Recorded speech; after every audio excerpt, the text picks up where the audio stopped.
Bienvenidos sean todos a nuestra nave, en la que nos mantendremos viajando por todos los rincones, explorando y descubriendo nuevas historias. Si quieres acompañarnos, solo síguenos. Siempre hay espacio para un nuevo amigo, así que vamos. Hoy iremos hasta la Primera Guerra Mundial. Intentaremos conocer un poco más sobre este acontecimiento histórico. Así que prendamos motores y vamos hasta allá. La Primera Guerra Mundial da inicio el día 28 de julio de 1914. Pero para llegar ahí, sigamos retrocediendo un poco más, exactamente hasta el año 1890, cuando el emperador alemán Guillermo II destituye al canciller Otto von Bismarck. De esta forma se ponía fin a un complejo sistema de alianzas, construido anteriormente por Bismarck. Así, Alemania intenta poner una política de hegemonía mundial, algo que a las demás potencias de la época no les agradó mucho.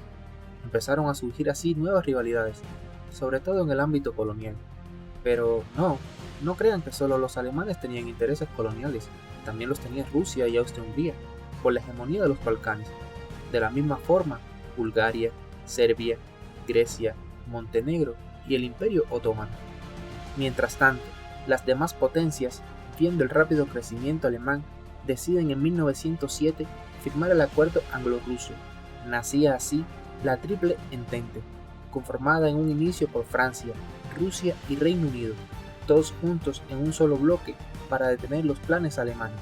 Por su lado, Alemania no crean que estaba sola, también pertenecía a un bloque llamado Triple Alianza, junto con Austria y Hungría. También se les uniría Italia, aunque, este último termina cambiando de bando. Mientras tanto, en otros lugares del planeta comenzaban a surgir dos grandes potencias, una era Japón y otra Estados Unidos. Con todo este ambiente, la mínima causa hubiera sido excusa para pelear.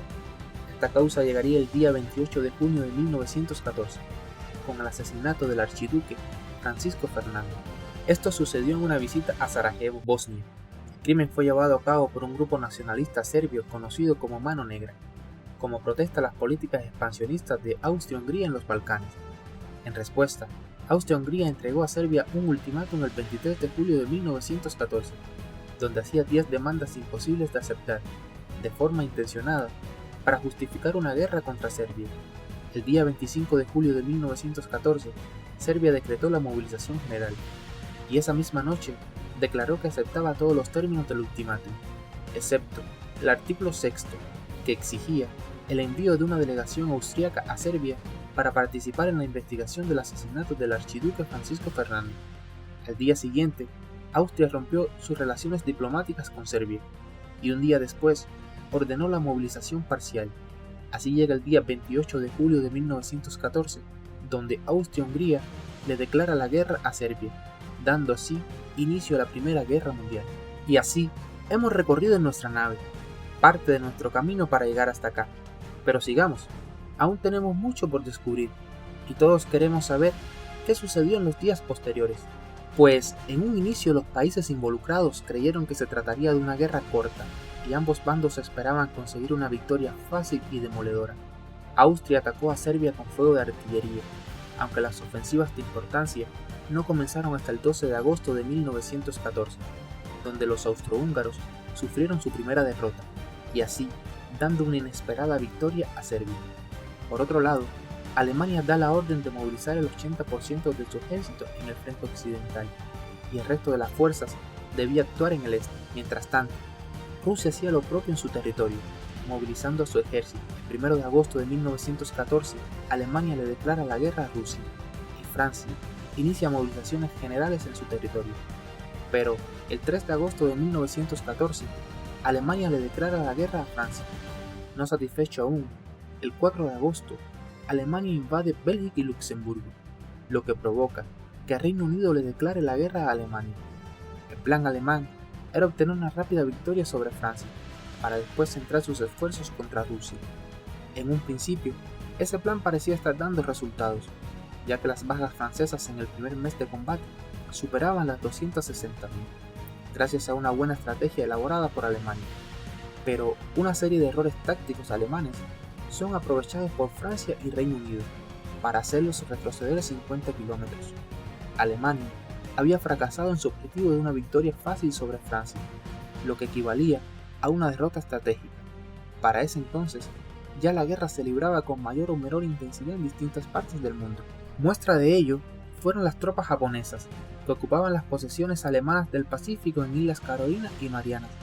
El bloque de la Entente y sus aliados, que para ese entonces ya eran más de una docena de países, se habían apoderado de todos los territorios alemanes del Pacífico.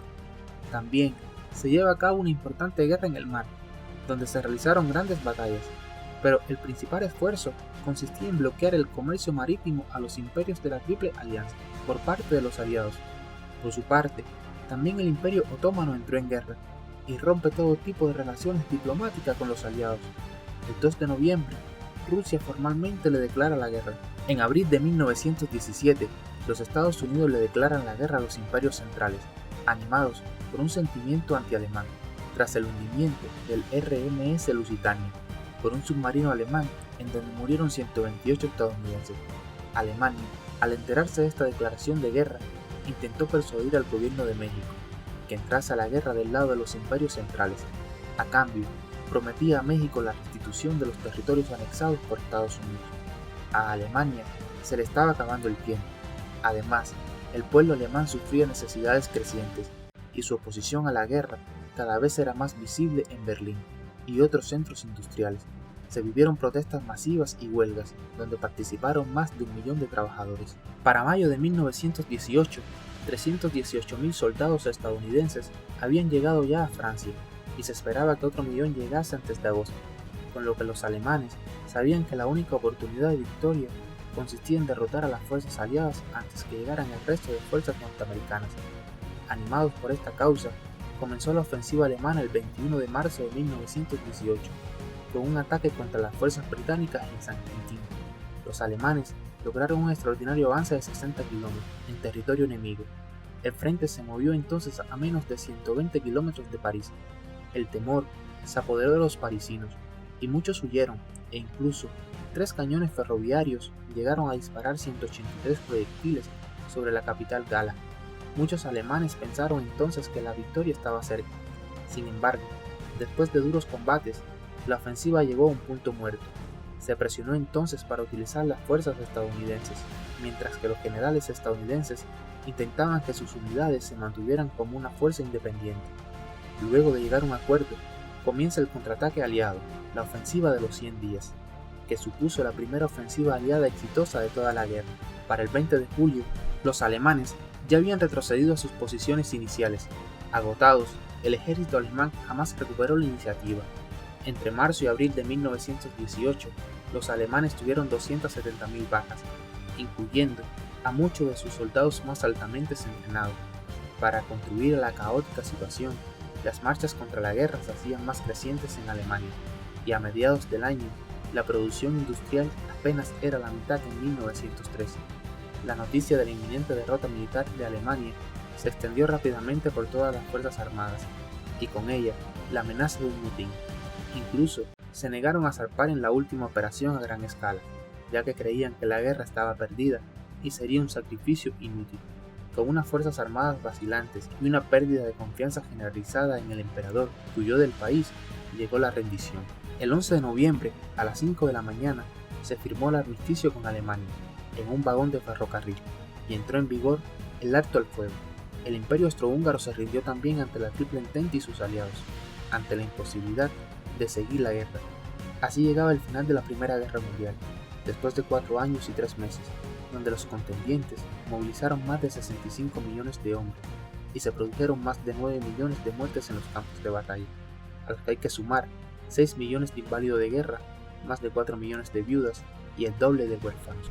Así, hemos recorrido en nuestra nave sobre esta historia, en la que personalmente me uno a la frase que dice: el hombre tiene que establecer un final para la guerra, si no, esta establecerá un final para la humanidad. Espero hayan disfrutado el viaje y nos vemos en una próxima oportunidad.